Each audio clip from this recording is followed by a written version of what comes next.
de 14 instituciones tienen que pasar por condiciones iniciales, para lo cual tienen que presentarse al 9 de mayo las condiciones iniciales. 179 licenciaturas de 29 instituciones no tienen que pasar por condiciones iniciales. ¿Esto qué significa? Tienen que pasar al 9 de mayo la solicitud de acreditación de su programa, pero tienen hasta el 16 de septiembre para la presentación de todo su proceso de autoevaluación.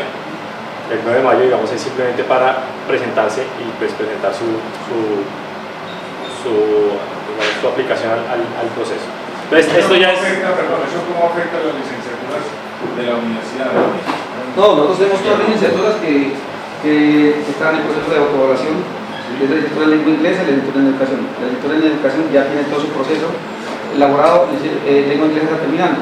Nosotros teníamos la condición que es el 9 de mayo, pero nos están haciendo el plazo hasta septiembre, o sea, estamos sobre el tiempo. Sí, pues la UTP ha avanzado bastante en todo el proceso de acreditación, entonces pues precisamente es para llevar a otras instituciones que han estado jugando con las condiciones mínimas de calidad, llevarlas a este proceso pues que es de mejora continua de sus programas de licenciaturas. Entonces a mí me decía en Ascofade, la primera cuando uno piensa una política de formación, una política digamos para licenciados, es establecer cuál es el perfil del licenciado que uno quisiera. Y luego pues uno ya lo aterriza en una resolución. Se trabajó entre 2007 y 2013 el Sistema Colombiano de Formación de Educadores, que establece cuál es la política de Estado para los licenciados y para los estudiantes en ciencias de la educación. Pues que tuvo una participación de bastantes actores, Ascofade, secretarios de educación, académicos, docentes, estudiantes de licenciatura, estudiantes durante todo ese proceso, que luego fue aterrizado a un trabajo de lineamientos de calidad para licenciatura. Entonces esto ya es como un proceso en donde uno va desde lo macro y lo va aterrizando a lo particular. Entonces el documento de lineamientos de calidad para las licenciaturas de educación fue elaborado durante 2014 con también representantes de la Facultad de Educación, Ascofade, grupos de maestros, investigadores en educación, y ya con este libro de lineamientos de calidad lo aterrizamos a una resolución. Entonces realmente a un decreto y una resolución. Entonces realmente es un proceso que pues aterriza un proceso largo, es como la punta de lanza de un proceso largo que viene desde 2007. Entonces, ¿cuál fue la construcción del cronograma con Ascofade durante 2014? Se desarrollaron pues todo para aterrizar los lineamientos de calidad para licenciaturas, se desarrollaron reuniones con todos los capítulos durante 2014, sobre todo en mayo, y pues al final se estableció cuál era la versión final de los lineamientos de calidad para licenciaturas, que precisamente son la base de tanto la resolución como el decreto. Entonces, la construcción de la resolución que se hizo a través de la mesa de eficiencia de la calidad de ASCUN. Le dimos a ASCUN, le dijimos que en la mesa pues nosotros queríamos dirigir la construcción de la resolución con las universidades, y ASCUN hizo la convocatoria de la mesa. ASCUN fue, digamos, el responsable de la mesa de eficiencia de calidad, y nosotros pues lo discutimos con 18 instituciones del sector, con decanos, con vicerrectores de la mesa de calidad de ASCUN, con el sector. Entonces, ¿cuál es el contenido de la resolución? Denominaciones, son 6 puntos, son denominaciones, componente presencial, componente práctico, el inglés, la estructura curricular y los docentes con experiencia en aula. Vamos a pasar muy rápidamente las denominaciones. ¿Qué pasa con las denominaciones? ¿Por qué no en esas no está la Universidad Tecnológica de Pereira? Yo sé que es un asunto mínimo, pero en esa convocatoria no aparece la Universidad Tecnológica de Pereira. Nosotros no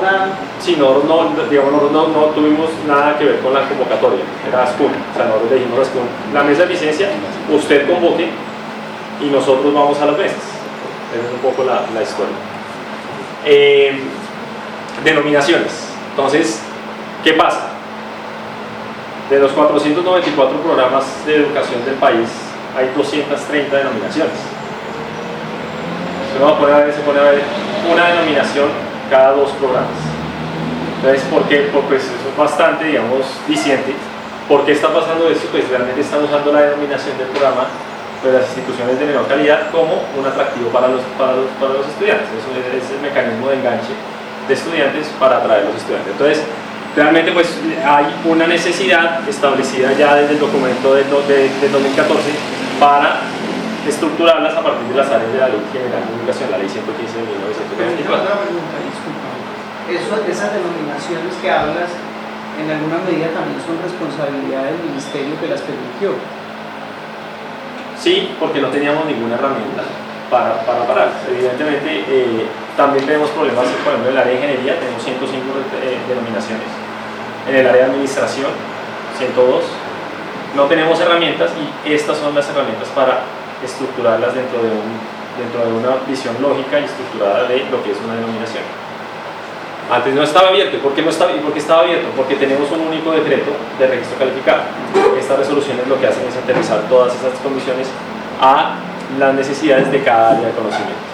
Entonces se identificaron 9 grandes ramas, pues a partir de la Ley General de Educación, 51 denominaciones distintas que fueron discutidas con el sector. Digamos acá, lo que hicimos fue abrir la discusión al sector, qué denominaciones considera pertinentes, qué denominaciones no. Entonces, un componente flexible es el énfasis. Hay unas denominaciones, pero el énfasis es completamente abierto. El énfasis, cómo se piensa, es una de las preguntas también, es la forma de profundización en un tema específico y pues de fortalecimiento del tema, digamos, de la denominación en una rama específica. ¿Aplica para cualquier licenciatura? El énfasis sí, aplica para cualquier licenciatura, el énfasis está bien.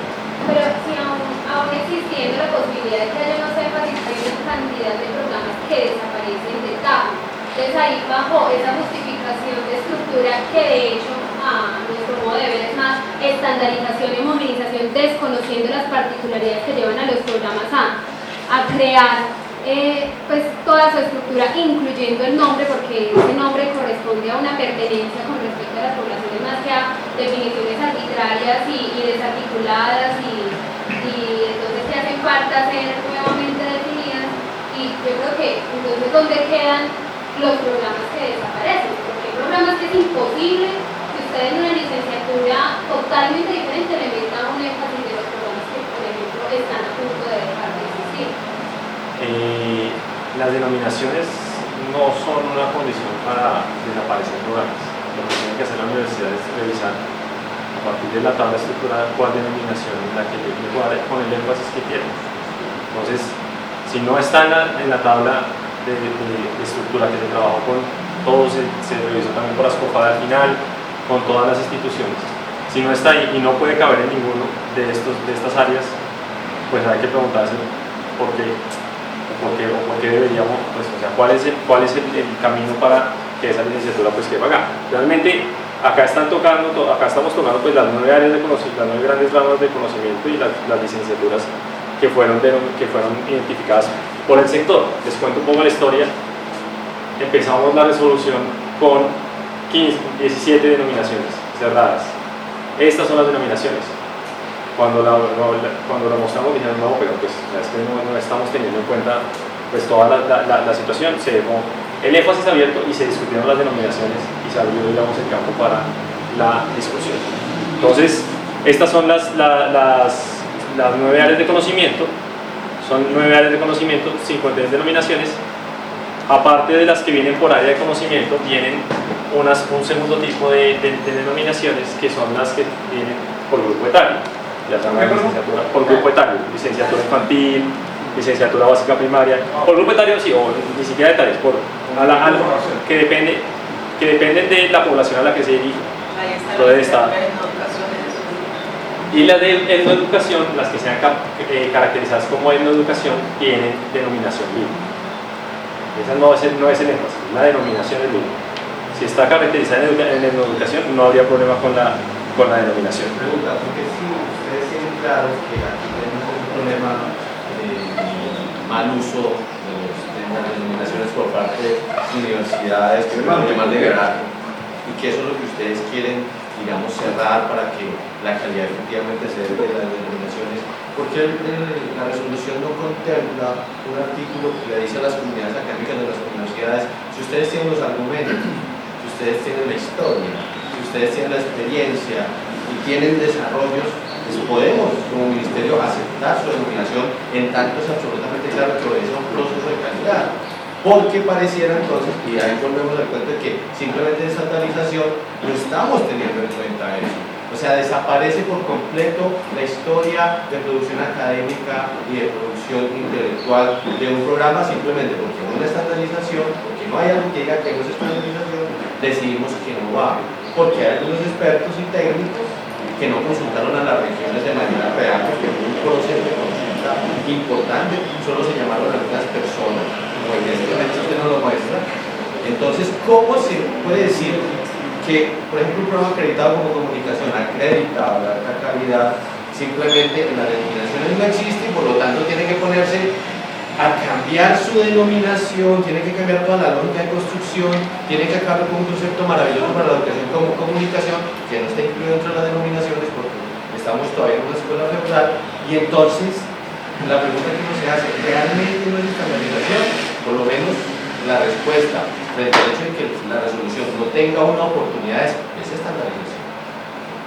¿Por qué se hizo este ejercicio con las denominaciones? También los concursos, pues al fin y al cabo los concursos docentes. Pues me gustaría que le contestara la pregunta. ¿Usted lo ve como estandarización o como lo ve? ¿Cómo lo concibe? Pues al fin y al cabo, sí, uno sí está estructurando en una sola estructura las denominaciones. Por fases abiertas. Pues si el énfasis abierto, yo diría que no es estandarizar cuando el énfasis abierto. Entonces, el énfasis es solo Perdón, como estamos en streaming, pedimos la palabra y hablamos. la palabra. Están en diferentes regiones del país. Entonces, por ejemplo, está la tenemos veterinaria. Porque veterinaria en el país, en esta zona, es cómo nos está funcionando realmente, cómo está siendo productivo para esta zona realmente. Los estudiantes vienen a estudiar veterinaria, pero les toca irse para otros lados para poder ejercer. No pueden ejercer aquí. Debes tener en cuenta las condiciones geopolíticas que tenemos en el país para poder enseñar desde las particularidades y no desde la estandarización y la homogenización. No, sí, o sea, entiendo las cuestiones me parecen importantes pues para reconocer también el contexto. ¿Por qué se hace esto? Pues la estructura de los concursos docentes está dado por áreas de conocimiento. Entonces, ¿qué pasaba? Pues esto ya es una historia que puede contar mejor el Viceministerio de Básica y Media, que cuando los docentes llegaban, los licenciados llegaban a los concursos docentes, las denominaciones eran tan abiertas que no cuadraban en ninguna de los campos de la convocatoria. Esto, estructuración, pues yo no lo llamaría estandarización debido a que tiene un componente flexible muy alto. Lo que hace es buscar también que los licenciados también tengan un campo específico cuando vayan a los concursos docentes. Por eso es que se estructuran en estas denominaciones y en estos campos. Porque cuando uno ve, y eso es a partir también de las necesidades de los concursos docentes, fue también estructurado a partir de ahí.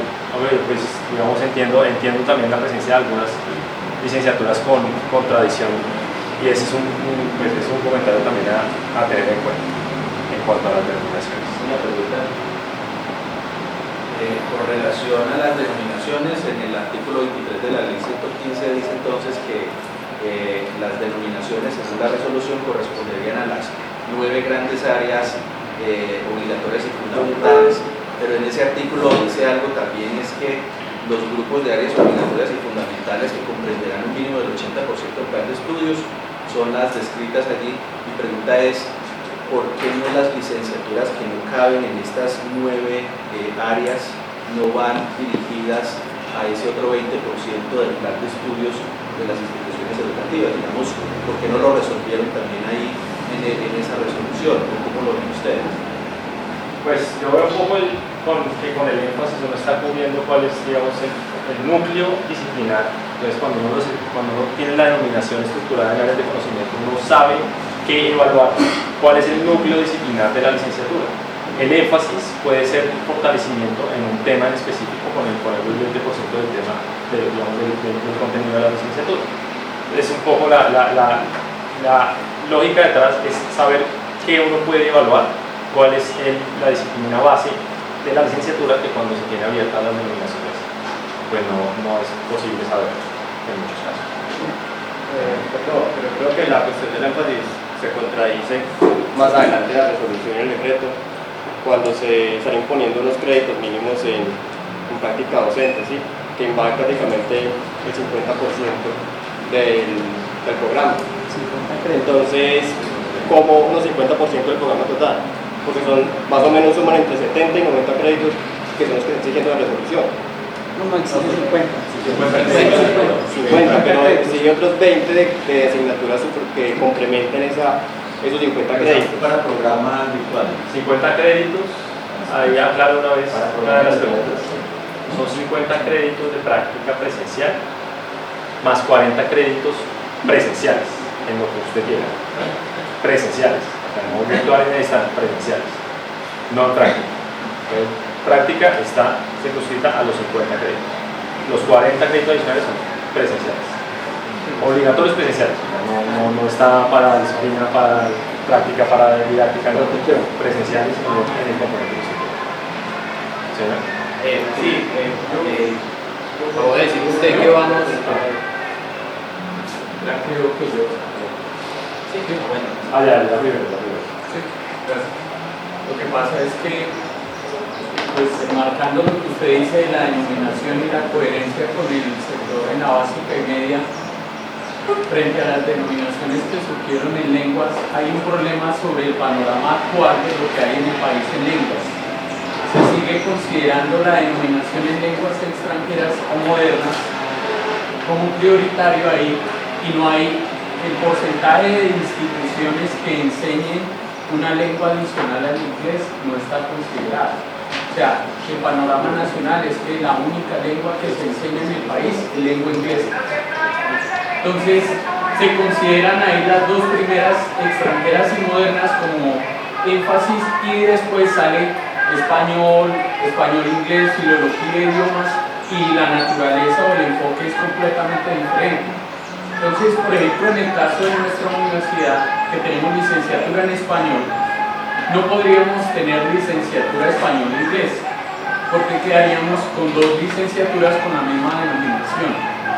Entonces, ahí hay un aspecto que yo considero, o no que yo lo considere, es un aspecto de análisis que no es coherente con ese parámetro, es en el hecho de que se sigue solicitando, por ejemplo, esa formación en lenguas modernas o en lenguas extranjeras desde un análisis que supuestamente hizo Ascofade, pero no está caracterizado que en las instituciones es obligatorio, según la ley general, y después según la ley general de bilingüismo en el país, que la lengua extranjera prioritaria del país es el inglés.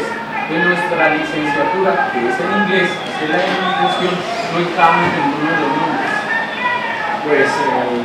Pues ahí está específico en la resolución cuáles son, si uno tiene una licenciatura en lenguas modernas o en lenguas extranjeras con énfasis en inglés, tiene un campo diferente al énfasis en cualquier otra lengua. Precisamente lo que queríamos evitar era cerrar todo al inglés. Solo hay una que tiene español e inglés, pero de resto, pues depende del énfasis. Lo que sí nosotros queremos fortalecer mucho es el inglés, y a lo largo de toda la resolución también se menciona en estados particulares en inglés. Pero pues sí quisimos nosotros abrir, pues digamos a propósito, porque pues tampoco queríamos nosotros cerrar hasta que el bilingüismo fuera en inglés. Eso queda atado al énfasis de la institución.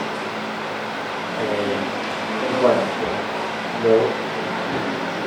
Frente a lo que usted ha expuesto y lo que nosotros dijimos como en la presentación, es que definitivamente no hay un acuerdo y no hay como la misma concepción de autonomía universitaria consignada en la ley 30 del 92 a la hora de proponer esas denominaciones y de dejar a las universidades definir sus programas de acuerdo a las necesidades y las particularidades de la región, y yo creo que eso se refleja acá, y se ha mencionado el caso, por ejemplo, el de comunicación e informática educativa, que no consideramos que sea, por ejemplo, el caso de reducir la naturaleza del programa a un énfasis, porque definitivamente la denominación que está en esa tabla no corresponde ni al campo de la investigación que hemos desarrollado en el programa, ni tampoco al quehacer nuestro. Entonces yo creo que, y eso pasa con muchas carreras del país, y entonces definitivamente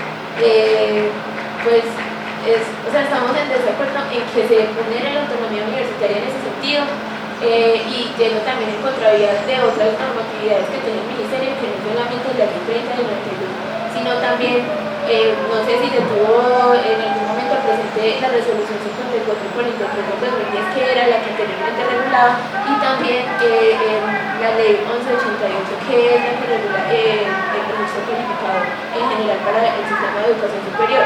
Y en ese sentido, sí me parece que si es de ahí donde tenemos que pegarnos nosotros, porque eso es ley, pues entonces, ¿por qué no está reflejado en esa resolución? Y si digamos que se uniera y que se quiera reducir la naturaleza de los programas a un énfasis, también creo que no se garantizaría entonces que fuera una denominación pública, porque entonces son muchos los énfasis que van a tener que aparecer porque la naturaleza de los programas lo requiere, ¿cierto? Y que tiene que ver con el componente investigativo incluso, entonces es como eso. Qué vergüenza con ustedes.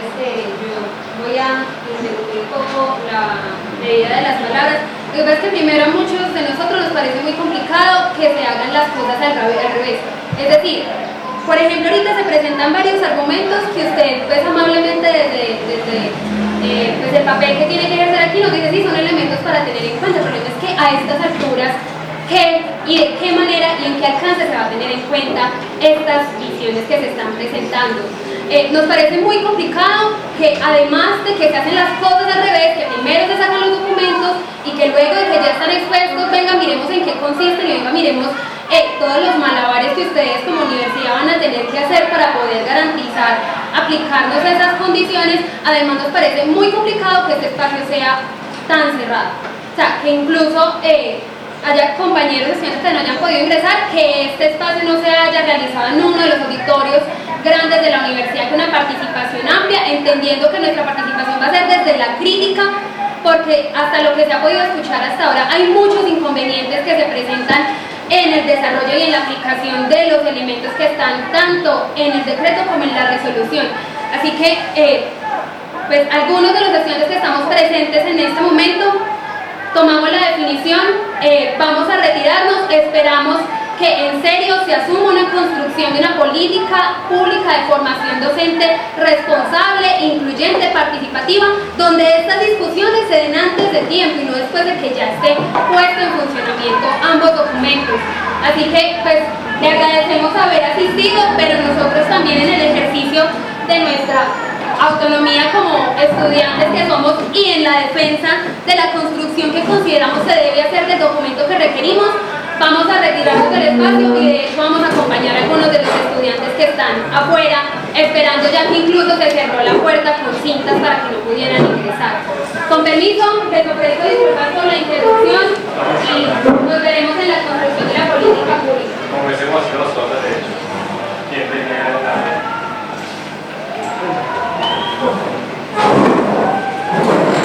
Yo quisiera saber una cosa, solo un dato importante de parte del funcionario del ministerio. ¿Por qué al ministerio se le olvidó que las comunidades académicas eran comunidades de sentido? Y voy a explicar eso. Las comunidades académicas no solamente obedecen a una serie de elementos disciplinares, sino que obedecen también a elementos de construcción desde los afectos, a construcción desde las prioridades, los intereses, los problemas regionales, los problemas locales, los intereses comunes y los intereses individuales de quienes participan de ellas. Y de un plumazo desaparecen las comunidades de sentido, como si no fuera una construcción social que tiene en algunos casos 20, 30 años, y de un plumazo pretenden ustedes decirnos, es que las comunidades de sentido no nos importan, lo que nos importan son las comunidades académicas en términos de lo que ellos generen para que se pueda insertar en el mercado educativo. Entonces, es una invitación al ministerio muy respetuosa, muy amorosa, creo yo, de que nos digan, porque por ejemplo tuvimos algunos estudiantes del ministerio indagando, nosotros estamos haciendo un estudio donde estamos tratando de determinar si ustedes ejercieron un acto de violencia institucional con las universidades en Colombia, con la emisión de la resolución y el decreto, ¿sí? Si se cumplen los criterios de violencia institucional, porque nos parece muy importante comprenderlo, en tanto la política del gobierno es una política de paz. Entonces, desde esa lógica... ¿Está hablando, doctor? ¿Cómo? Hablar de violencia institucional. Estoy hablando de la violencia institucional que es el Ministerio sobre las Universidades Colombianas. Entonces, desde esa lógica, nos gustaría mucho, porque nuestros estudiantes que estuvieron en el ministerio no pudieron obtener respuesta, ya que toda la oportunidad está frente a ustedes, que nos expliquen por qué ese elemento esencial de las universidades, que le da ese goodwill, que le da esa particularidad y las hace interesantes o valiosas, por ejemplo, para el caso de la tecnológica, sus ingenierías, ¿cierto? Para el caso de la tecnológica, su medicina, porque tiene cierto tipo de características. Desde otras universidades que miran lo educativo, aquí en la tecnológica, cada programa tiene una particularidad. En el caso nuestro, que es educación, que es muy distinto al resto de las educaciones del país, ustedes de un solo plumazo lo desaparecen y lo desconocen, porque el énfasis jamás podrá reconocer la existencia de esa comunidad de sentido, porque el primer nombre que tiene la licenciatura realmente es el que contiene los intereses de los que participan como comunidad académica en ese ejercicio. Lo demás son aspectos puntuales que le puede parecer interesante a esa comunidad académica, pero si lo triste y lo que efectivamente considero un acto violento, que lo deja uno, y no sé si a los rectores les pasó lo mismo, lo deja uno como contra la pared, porque uno dice, ¿cómo es posible? ¿Qué pasa con las mentalidades de la gente del ministerio que desconocen prácticas, esfuerzos, pasiones, ¿sí?, de las comunidades académicas de los programas de licenciatura?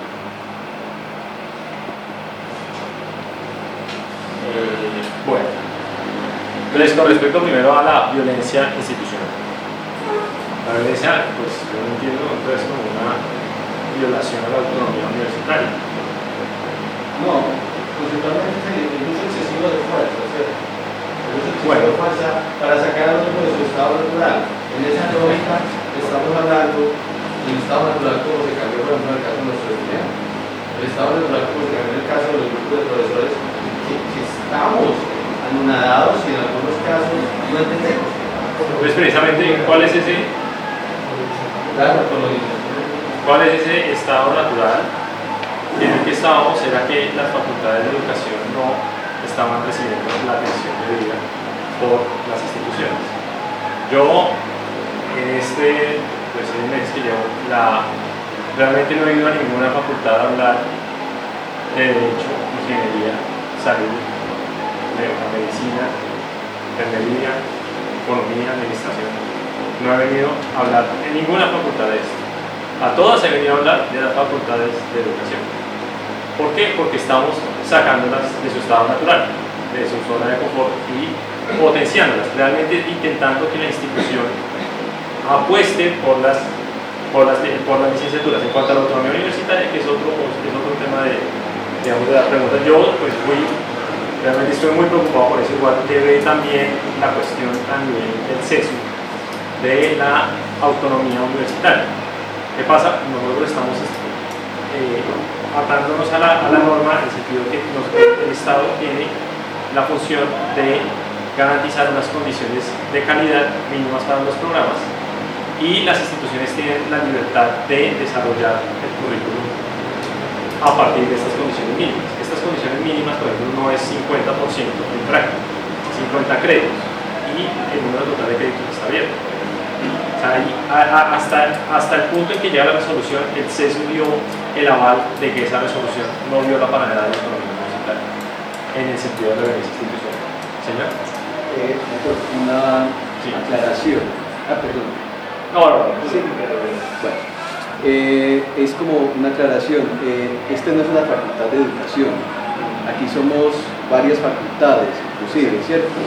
Inclusive es interesante en la universidad precisamente porque hay una autonomía con respecto a esa estratificación de las licenciaturas. Por ejemplo, filosofía está adscrita a la Facultad de Bellas Artes y Humanidades.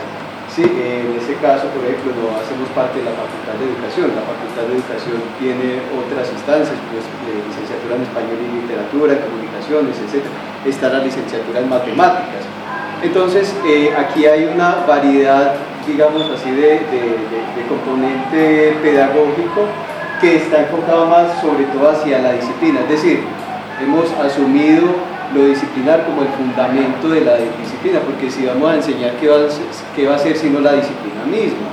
Entonces nosotros hemos visto que se ha vulnerado también, y comparto un poco pues como la apreciación del colega, en el sentido en el que sí se ha vulnerado ese asunto fundamental de lo disciplinar, en tanto que lo pedagógico queda prácticamente centrado en todo el pensamiento y la reflexión de cualquier programa, llámese filosofía, música, etcétera, etcétera.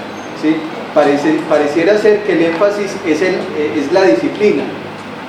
Eso me parece delicado, y precisamente ya que usted está hablando de los créditos, hay cosas que en el documento no son claras realmente, son lagunas conceptuales. Por ejemplo, nosotros ahorita revisamos, usted nos decía que, por ejemplo, el representante Alexander estaba diciendo, después de los 50 créditos, o mejor dicho, teniendo en cuenta esos 50 créditos de práctica, hay otros 40 o hay otros 20, pues es que volvimos a revisar el documento y en la parte de metodología, en el 3.3, en el literal C, dice que hay unas asignaturas presenciales, incluso complementarias a esa práctica.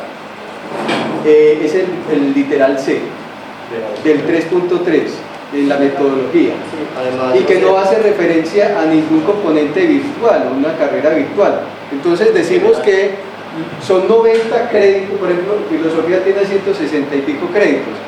90 de esos créditos, más de la mitad, estarían entonces orientándose hacia un saber, que es un saber obviamente pedagógico, pero la parte disciplinar se pierde.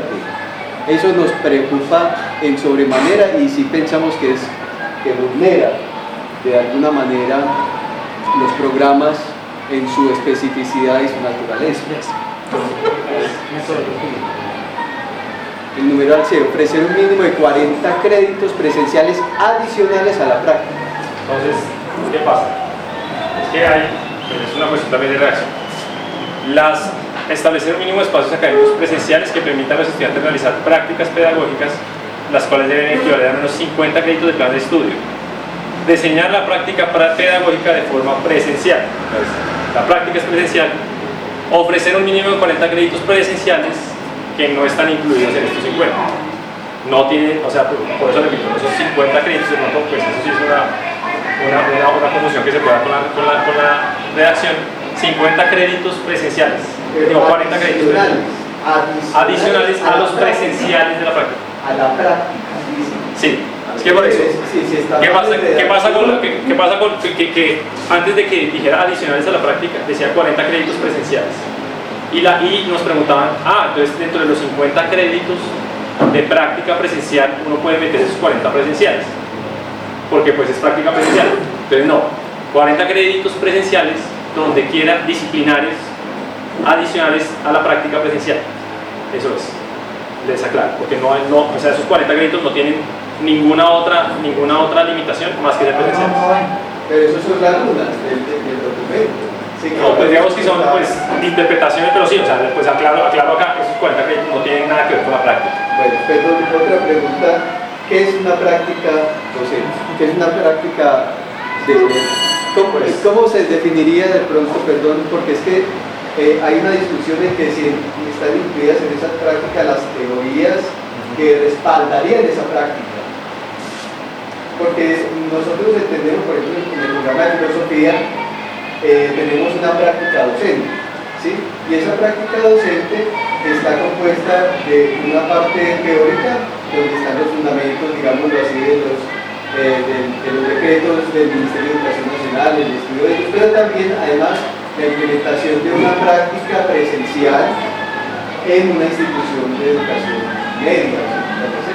Entonces, esa es para nosotros el concepto de práctica, estaría involucrando tanto lo teórico como lo práctico. Pero esa es nuestra concepción. Si hay una concepción del Ministerio, me parece interesante que...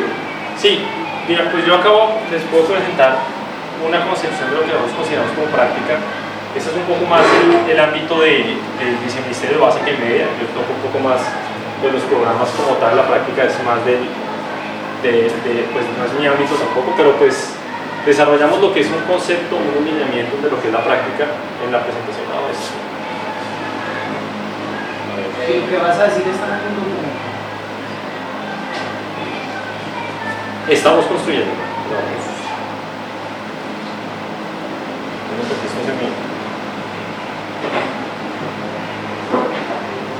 Pues allá iba, digamos, con la presentación. ¿Cuál es nuestra concepción de lo que debería ser una práctica? Pues, pero, o sea, eso sí es completamente autonomía de la institución. Lo que sí es, digamos, que la teoría no hace parte de la práctica, en el sentido que la práctica es la que facilita la aplicación práctica de las teorías que uno aprende en sala de clase. Es como lo primero como de... Una pregunta, volviendo al tema de las denominaciones. ¿Qué posibilidades hay que un programa, que una universidad en este momento quiera pedir el reconocimiento de una denominación? Porque a propósito de las apreciaciones del profesor, es lo que sentimos en un programa como licenciatura en comunicación informática educativa, un programa con más de 10 años, con más de 500 egresados, con cerca de 850 estudiantes matriculados, que vemos que solo pues caben las resoluciones, pero con el énfasis, ¿cierto? Con un énfasis. Entonces, creo que es muy claro el profesor las implicaciones también que esto tiene. Es como sentimos que se desconoce 10 años también de trabajo, todo el impacto de un programa que es líder, que existe en universidades del mundo entero, en Brasil, existe en el colegio en México, ¿cierto? Entonces, siempre desde el principio nos sentimos que hay un desconocimiento del programa por parte del Ministerio de Educación Nacional.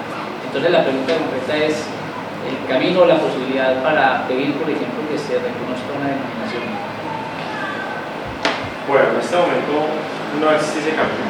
Estoy viendo, digamos, que de pronto uno podría pensar, pues, o sea, estoy como pensando en voz alta que las licenciaturas acreditadas actualmente antes de la resolución pueden tener excepción. De pronto, no está, podría ser, o sea, podría explorar ese camino, solamente las acreditadas, que ya ven acreditadas, pero pues me toca ver cómo sería como la parte legal pues, para explorar ese camino, porque sí me parece como interesante, ya que niña acreditada pues podría considerarse. Volviendo a las prácticas, una pregunta. Es que me interesa aquí una de del ministerio. ¿Cómo es posible que cuando se incluye la educación para poblaciones, estamos hablando de educación campesina, estamos hablando de educación que digamos que es valioso que lo hayan incluido y no lo hayan borrado de la práctica se piense carente de teoría? ¿Sí? O sea, la práctica se convierte solo en una instrumentación que el docente en formación va a hacer en el aula o en los escenarios educativos donde va a tener funcionamiento en su vida laboral. Cuando precisamente en un modelo clínico que lastimosamente no tiene el sector educativo y que está en mora de llevarlo a cabo, lo que le da sentido a la práctica precisamente es la capacidad que el estudiante genera en la reflexión teórica sobre su hacer y que esa reflexión teórica se hace mucho más potente cuando efectivamente la práctica la incluye, porque si la práctica no la incluye es simplemente una ABC del hacer. El estudiante toma la tiza de esta manera, toma el marcador, toma el videobeam, el estudiante se hace frente al grupo, en caso de una circunstancia de un niño inatento hace esto, mira, y los docentes podemos perfectamente enseñar a nuestros estudiantes en los escenarios de clase cómo hacer el control de la clase para que, como dicen nuestros estudiantes, por algo se retiran de la mesa, pareciera que seguimos en esa visión del siglo XIX, lancasteriana, cuando se pretendía que Colombia tuviera un desarrollo de su magisterio a partir del seguimiento juicioso de cartillas e instructivos. En otras palabras, las normales nacionales surgen así. Y a las universidades también nos quieren meter ahora en una lógica parecida. Es que los docentes tienen que formarse bajo ciertos cánones prácticos, bajo ciertos modelos de interpretación que son estos, y no pueden tener la capacidad de producir, siendo profesionales además, con un defecto gigantesco. Siendo profesionales, lo estamos tratando como técnicos y tecnólogos que responden a una serie de procedimientos, a una serie de diseños que se hacen desde el ministerio y sobre los cuales ellos tienen que trabajar. Uno se preguntaría, ¿volvemos entonces a la lógica de las normales de los años 40, simplemente que ya sea en la educación superior, porque lo que queremos es afianzar, y ya vamos a la política de Estado, pues hay que respetar en el sentido que es política de Estado, queremos estar en la OCDE y queremos cumplir con los test de la OCDE para que efectivamente en términos de matemáticas, en términos de lenguaje, seamos valorados y mostremos un desarrollo? son cosas que no le preocupan porque pareciera que la política es más importante que las universidades, que los docentes, que los estudiantes y finalmente que los chicos y chicas que están en las escuelas y colegios de este país. Eso lo deja uno muy Vuelvo a la palabra. Y yo lamento profundamente como la ausencia del estudiantado en este ejercicio. Creo que le quita mucho mérito a lo que se pretendía hacer, salvo que quedamos acá nosotros, y lo que deberíamos juzgar es porque ellos están allá y se fueron de aquí. Creo que esa acción de ellos, simbólica, beligerante, nos tiene que poner a preguntarnos qué es lo que estamos haciendo para excluirlos, qué es lo que estamos haciendo para que en vez de quitar arengas allá, estén discutiendo como empezaron aquí un ejercicio democrático. A mí eso me preocupa, porque esto cada vez va a crecer más. Y en la medida que se sientan excluidos, pues lo que vamos a tener no solamente es la ausencia completa de un actor fundamental en el proceso, sino que de alguna manera también pone en juicio nuestras propias maneras de proceder con ellos. Tengo una pregunta al respecto. Si el énfasis es una manera de resolver algunas denominaciones, en comunicación tenemos una problemática particular que tú también la mencionabas, y es el hecho de competir en los concursos docentes en determinadas instancias. Supongo que el Ministerio, de acuerdo con estos cambios, va a tener en cuenta entonces que, teniendo en cuenta los énfasis, tendrá que hacer unas reacomodaciones en los concursos docentes. Sí, esa es la idea. La idea es